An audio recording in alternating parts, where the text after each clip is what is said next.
those of us who aren't familiar, how many acres do you farm? Okay, yeah, we farm 91 acres here. Yeah, they're 91 certified acres. There's a little bit more. There's a few small parcels back there that I'm going to put into add to our acreage probably this year sometime.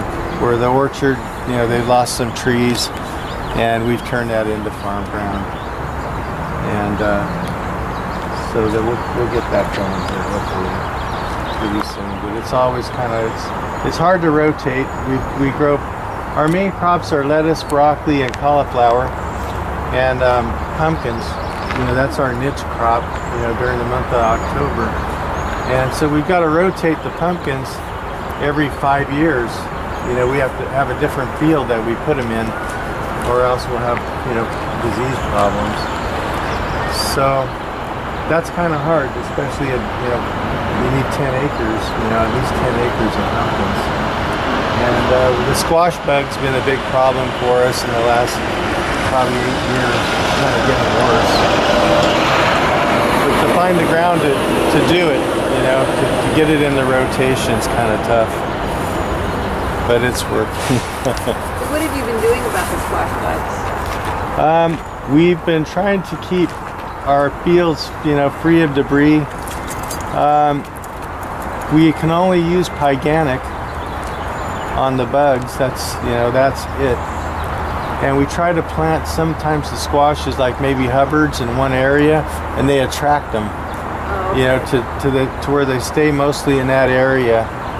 And that's about it. We stay on them early and, you know, and hard, our plants, until we can't get in there anymore with our tractors. You know, we do a lot of hand spraying, you know, with the backpack. I'm gonna try a few new things this year. In the end, I would like to, as soon as we're finished, I'd like to disc really lightly, and I'd like to flame, you know, to see if, because the eggs stay on the bottom of the leaves, and they go in a diamond pattern. And I think, see what happens, I mean, they're in a cycle, and they're continuously hatching if you don't get them. And I think if I cook them, if I can go through with the flamer and get them hot enough, I'll wet them a little bit, you know, just the light sprinkling with the spray rig. Then if I can get them hot, maybe kill the eggs as well, because the Pyganic only kills on contact, but it doesn't kill the eggs. It only kills the bugs themselves. Is that a pyrethrum? Yeah, it is. Very expensive. You know, I mean, that's the whole thing to use this stuff. The trouble with this organic farming is Move his truck out. Oh, are you moving? Oh, okay. Sorry about that. The trouble with the organic farming, the hardest thing is the weed control, you know, and the weeding. That's where you're going to go broke. You know, at this scale, I've had guys for 2 days out there in the cauliflower, you know, just weeding. There's really no affordable herbicides that are certified organic that we could use. So that's a huge problem for us at this scale. And same thing with the pest. There's a few more options to do it that way. But the squash bug, we just got to stay on it fast and early, and hopefully they'll come up with something someday where, you know, you can eradicate it. The conventional growers have stuff that they use, so it's not a problem. But we're not doing it that way. And when are you thinking you do the disking and flaming? After harvest? After harvest, yeah. I'm going to do it. I wanted to try it last year, but we weren't prepared. You know, you got to have everything ready. And then I thought about it a little bit too late. And I think it might work. We'll probably try a section, you know, or part of the field if I can't do the whole thing. Do you have to get some sort of special permit for the flaming? No. Nope. You just need to buy the rig or find somebody that has one, and see what happens. I think I don't know if it'll work or not. You know, it just might. Is it used by gas or? Yeah. Is some of those backpack things, the flame weeders, is that what you use? Or? I have one of those that matter of fact, I used it on the onions one year. It worked out pretty good. You know, we use it in the garden and around the valves and stuff like that. Sometimes we'll hit it. Most of the time, everything is just by hand, you know. You get things early, and we have a tractor with a blade on it that we use to hit the headlands. And we're continuously, the weeds are the big problem, because once they seed and they multiply, you know, your fields are a mess, you know, so we're constantly on it. It's a real pain in the neck. What we're doing right now with our lettuce is we're after we get our bed shaped, we water, bring the weeds up a little bit, then we get a blade and cut the weeds. You know, water them up again a little bit if we can, let them grow. Cut them again and then plant to get a head start on them. Because if you don't, then you've got to thin that lettuce.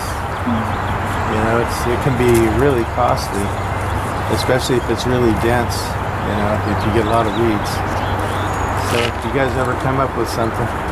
How are you doing that pre-irrigation? Is that with sprinkler or with drip? We pre-irrigate with sprinkler. Matter of fact, we bring everything up. We'll probably be start putting the drip out tomorrow, hopefully, if we have time, if we have the crew, on all our cauliflower and this cauliflower over here. And the lettuce that on the left-hand side of the road over there when you're driving in, right, he's getting the lettuce ready to thin. And as soon as the guys are finished thinning it, we'll put the drip system in there. And we'll get with the sprinklers. We took them out yesterday. So what is if I understood you said you're putting the cauliflower in. What is your season for the cauliflower? I think of it as being a much earlier. Well, we plant in the hothouse every 7 days. And but we plant them out in the field at the same time. So our plants are just 7 days apart for one lot. And every 14 days we plant in the field throughout the summer. So we have 18 plantings, you know, throughout 2 week successions. Yeah. And our lettuce right now we're at I think about 13 days apart, and we narrow it down toward October or toward I guess September, by somewhere around there we'll be down to 8 days. You know, as the time changes. We narrow it down, our planting down a little bit closer. And the seeds are used for the next season?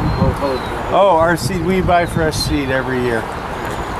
Yeah, we buy enough. Sometimes I try to have enough on hand to start the new year planting. We're in our third planting. We've had 3 plantings of lettuce. Thursday will be our 4th. What kind of lettuce is it? Leaf lettuce. Yeah, we grow, let's see, romaine. Red and green romaine, red and green butter. We grow a little bit of iceberg, oak leaf, a little bit of oak leaf, and a red leaf is our big one. Red leaf and romaine are our biggest lettuces, and green leaf. But mostly red leaf. That's a fairly good seller for us in romaine. Have you ever tried to save seed? Fabas, we make our own on the fava beans, and we're thinking about doing it on our graffiti and cheddar cauliflower, just to let some of it go to seed to save some, because every once in a while you get caught in a shortage where all of a sudden they say, oh, somebody treated all the seed and you don't have any for a year and a half, and that's turned into a real niche market for us too. The cheddar and the graffiti. It's a high demand now for out here, so I think I'm growing that a little more than the white. You know, maybe not quite that, but. Do you sell everything through your stand, or do you have direct relations with restaurants or? No, about 80%, or about 60% goes to veritable vegetable, and they're a broker out of San Francisco, an organic broker, and they buy about 60% of everything we grow. They come in here and pick it up. We're really fortunate. And then we deliver 2 days a week to Berkeley Bowl and Monterey Market. And Little Monterey is actually one of the bigger of the two as far as purchasing from us. And yeah, they're very, yeah, and they have a lot of accounts throughout the Berkeley area that they deliver to restaurants and stuff.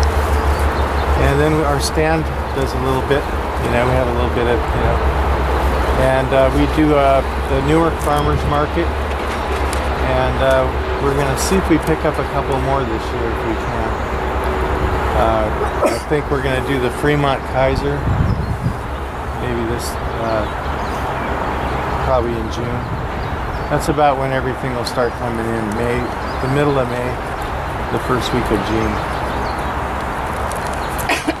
Do you have all of these diversified markets because you're selling different things through those different markets, or what's the benefit to you to be doing spread that between all these different? Oh, it's bad to have all your eggs in one basket.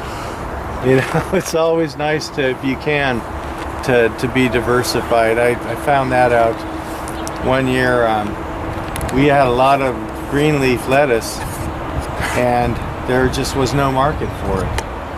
And I couldn't find anybody, to take it. And they, the market, they don't want you. A lot of buyers don't want you to, they want you to be a steady to supply them steady.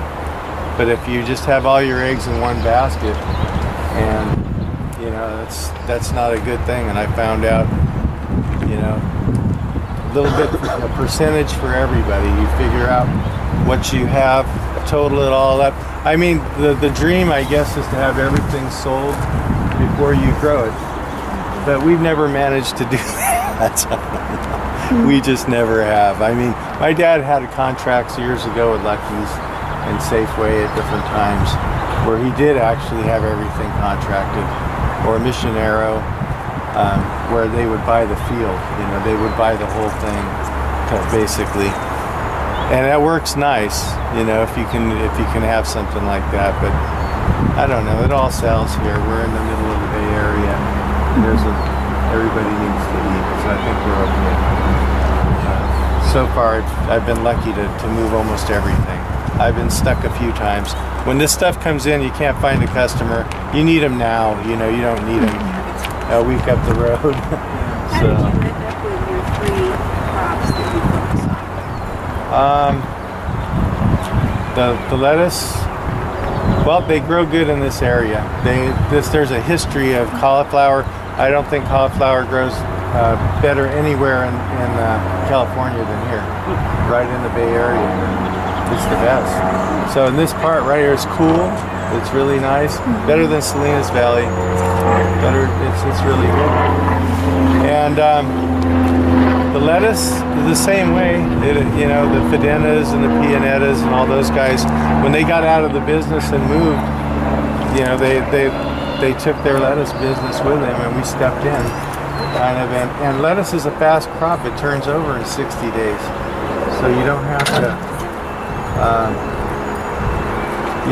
It's a fast turnover. You can get 2 crops in usually. I know conventional farmers would probably get 3 crops and everything, but they pump their ground up so much. With us, we depend on cover crops, to supply our nutrients, and then we supplement, do a little side dressing, fertilize, to keep it, to keep our crops nice, and compost. So what proportion of your fields are in cover crops at any given time? We just cover crop over the winter, and it's probably about 80%. Yes. Okay. Sees the So shadow. you're not Yeah, right around there, 75, 80. We fallowed a piece out front. We had a few issues on the bottom of this big block here.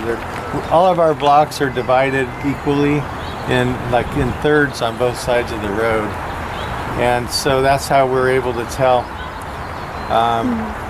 should we have a recall or something like that on our bills. We're able to trace. We have traceability, accountability.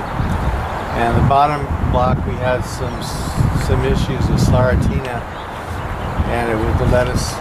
All of a sudden you'd have a row of lettuce, and all of a sudden, like, you'd have 5 dead heads, you know, they would just drop. So we planted some mustard cover crop in there to see if we can get rid of it. And we heard that helped quite a bit. And we fallowed it for almost 2 years, you know, so hopefully we're going to have some good luck. See if it works. What are you using for your side dressing? Chicken manure, chicken fertilizer. Yeah, 75575. And on the lettuce, we'll side dress with liquid. You know, on the lettuce, a little bit in side dress. And we also use kelp. Yeah, that'll help us out too. A little bit of kelp. Yeah, that helps. The foliar feed, you know, foliar. Did you make compost on site? Yeah, we do. We have a couple composts. Actually, it's just a green waste. We put it out, and then we put it out and give us 120 days so that we don't monitor our pile. We don't have the staff or the help to be doing that right now, and so we rotate our pile all the time and turn it. We stay up on it and water it down, but we put it out early, so especially in areas where we grow the cabbage, because the cabbage pulls from it pretty heavy, so that it kind of helps. It gives it a boost. You know, whatever we go behind cabbage with, we try to put the compost on it too. And then we've got water issues here with a lot of salinity, so we use a lot of gypsum. You know, every year we probably put at least, you know, a ton to the acre or so if we can. I was curious to know, since you mentioned about water, if there was any effort in some sort of rainwater catching systems. We've got a well that supplies the whole park. One well that takes care of the whole park. That's it. So all your irrigation comes from that well for the fields. Wow. And well water is where you are having the... Yeah, there's a lot of, we're so close to the bay, there's a lot of salinity in our well. And so we neutralize it. We inject gypsum when we drip irrigate or even sprinkle. Unless things, except for when we're ready to harvest, then we don't. You know, we don't gyp then. That doesn't clog up your emitters? No, we're using the stuff we broadcast in the field that don't matter, but the stuff that we run through there, it's ultra fine. It's an ultra fine gypsum. Yeah, so so far we've been lucky. You gotta be careful because they'll if you get too big of a flow, it'll clog your pipes, and it will stay inside your lines. You've got to keep it you got to filter it in there slow. Is your boxes and your packaging? I get a little bit of our packaging from BGS out of Salinas, and our cartons. I get cartons from them also on stuff that we don't have our name on, and they're just like for smaller quantities, like bean boxes. I'll go to Sambralo Packaging, and they also do the clams for the strawberries for us. And the stuff that we print, we go through Georgia Pacific.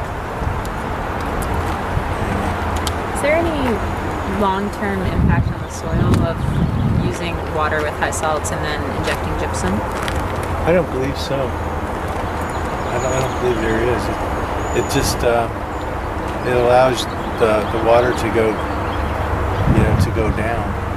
That's what the Also, yeah, and it neutralizes the salt. It has a reaction with the salt. I don't know all the science to it, but yeah. You haven't seen any? Oh, without it, we're in trouble. Yeah, if we don't, Yeah, you don't grow nice crops if you don't gyp. You know, with the high salinity here. Yeah. Is it a high cost operation to inject the gypsum? We just bought a new machine last year. It was a lot cheaper than the mechanical one. It's kind of a we have a small pump that we use to inject it, as opposed to before we had a motor that had to turn an auger to melt it down. It was kind of expensive, and it was more of a process. We decided to go with it's a diamond case system. I forgot what it's called. It's kind of like a Massey injector that a lot of you guys probably use on the garden. You know, we use them in our garden down there, and it draws out of a big. We dump the bags in a big tank, probably a 500-gallon tank or 250-gallon tank, and then the water flows in there, and you know, you let a certain amount in, and it'll pump it out. You could almost do it on a suction or a siphon type flow if you have your lines connected properly, and you've got good volume going through your well. And the only trouble is you got to make sure that you have a relief valve so it can't go back down the well. Yeah, it's all going out that way. But you can actually do it and not have a pump. You can actually use it just a suction, you know, if it's hooked up properly. So that we were hoping we could do that, but the way our pipe system is out there, we were unable to. But the pump is pretty energy efficient, and it's not too bad. Are you good on water for the year with this drought, or is the well getting low? You never know, and they're going to call us up and tell us, you know, hey, no more for you. But so far, there's not too much farming anymore in the Bay Area, and so our water allocation is okay thus far. Cross my fingers, you know, that's all we can do. We're buying equipment, so we're, you know, to help us out. We're trying to, we're getting some more equipment in here to where we'll save on fuel. Instead of, we've got this plow harrow that we're buying,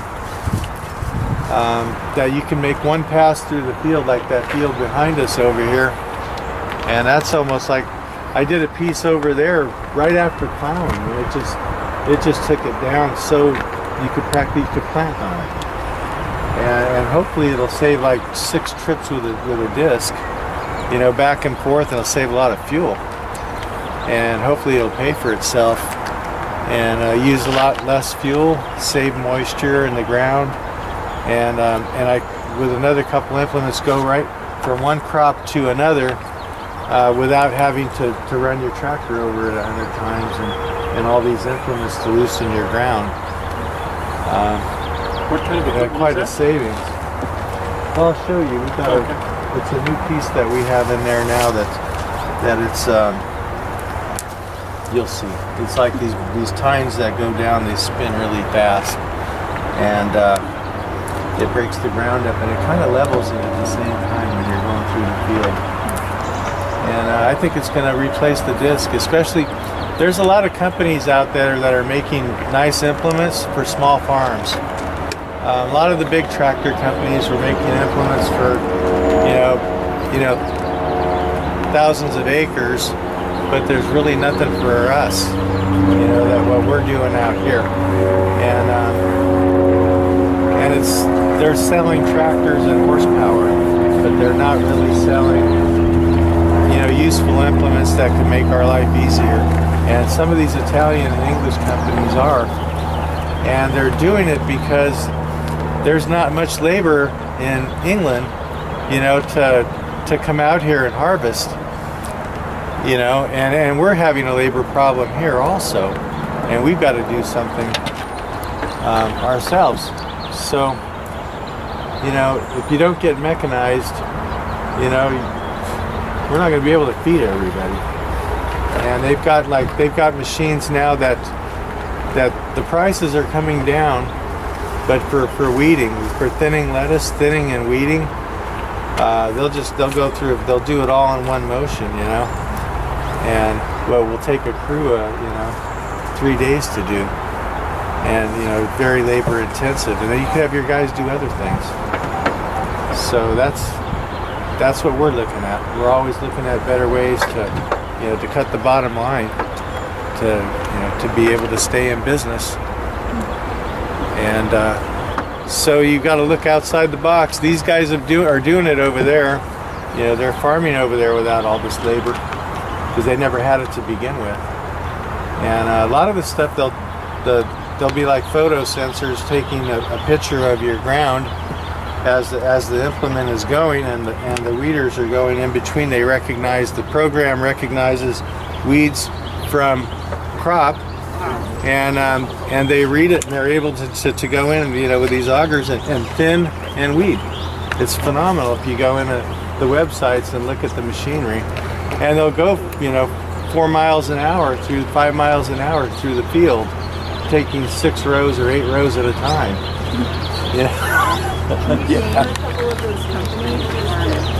Yeah, Beta Farming is one. What is it? Beta, out of they're an Italian company, and there's another one from England. I forgot the name of them, but yeah, they're all in there, and they're changing the ways we do farming in small farms over here.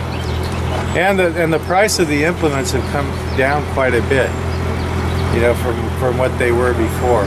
So you always got to look at those tractors are, some of them are older than me, and we use them every day.